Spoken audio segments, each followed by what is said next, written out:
We all know how important it is to know our customers' why, their motivations behind using your product or service. But just how good are you at finding it out? If you had a user in front of you right now, would you know exactly what and how to ask them? The reality for most of us is that qualitative research means spending time having meaningful conversations with your customers, which for most people can appear hard, or even actually a bit scary. The other part is that you might be concerned that there's no guarantees on what you're going to find out. But then again, not doing it and just relying on quantitative data can leave you half blind about your customers. It's a bit like driving with one eye closed. You can still see, but it's in 2D, not 3D. If this sounds painfully familiar, then your team really should be doing more qualitative research. But if you're already having meaningful conversations with your customers and trying to find their why, then the question is, why should you stop asking why? And what is the answer? Maybe you've seen or heard or even used methods such as the root cause analysis, often referred to as the 5 whys, or the WBA, why because analysis. You may have been told that by asking why 5 times, this will get you to the root cause of any problem. And although that's not strictly true, it certainly gets you very, very far. But if you've gone and spoke to any human being directly and asked them to tell you why they did something, what do you think their initial response is?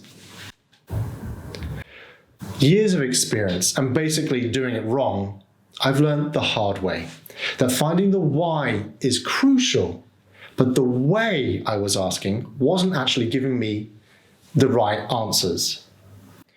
In the book by psychologist Tasha Eurich called Insight, Tasha says that asking why can be distracting, unproductive, and even upsetting. Think about your favorite film, and if I asked you why you like it, at first you might say, I don't know. But after some thought, you might come up with some good reasons. Maybe the director, the location that it was filmed in, maybe one of your favorite actors is in it. If I then asked how confident you are about those answers, you would likely say that you're pretty sure. But you would likely be as wrong as you were confident. Most of us think we're a credible authority on our thoughts, feelings, and behavior. There is a stunning amount of evidence that shows we are often mistaken. We are clueless on knowing why we behave. We find a reason behind anything we do. When we are asked why, that is to examine our thoughts, feelings, and behaviors. We are generally searching for the easiest and most plausible answer. And once we found one, we generally stop looking, whether we are right or wrong. Sometimes this is a result of confirmation bias, which can prompt us to invent reasons that confirm our beliefs. And since our answers reflect how we see ourselves or how we want you to see ourselves, so asking why can both muddy the waters and give us an inflated sense of confidence in our answers. It can make our lazy brains to mislead us. It's often referred to as the recency effect. Your brain might misdirect you to the first available explanation. Also, why puts blame? Many of us are conditioned from our childhood to interpret the word why from our parents or others to imply we might have done something wrong.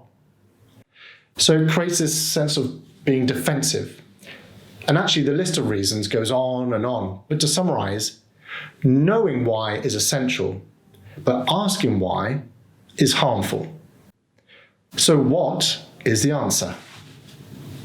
What really is the answer? More specifically, asking what instead of why. You see, what questions draw out high-level answers. So that means you can keep digging further. What helps people see potential? Why traps the person in their past? See, why is far more introspective, and it can stir up negative emotions. Maybe you want that. But what is more open and it's forward-looking. So the idea here is to focus less on this introspection, but more on insight, which means adopting a flexible mindset. You need to be open that there are several truths, not one single root cause. You see, there is never a single absolute truth. Maybe it should actually be called the 5 whats, not the 5 whys. Okay, I hope that this has been really helpful and that actually it may have changed the way that you find their why.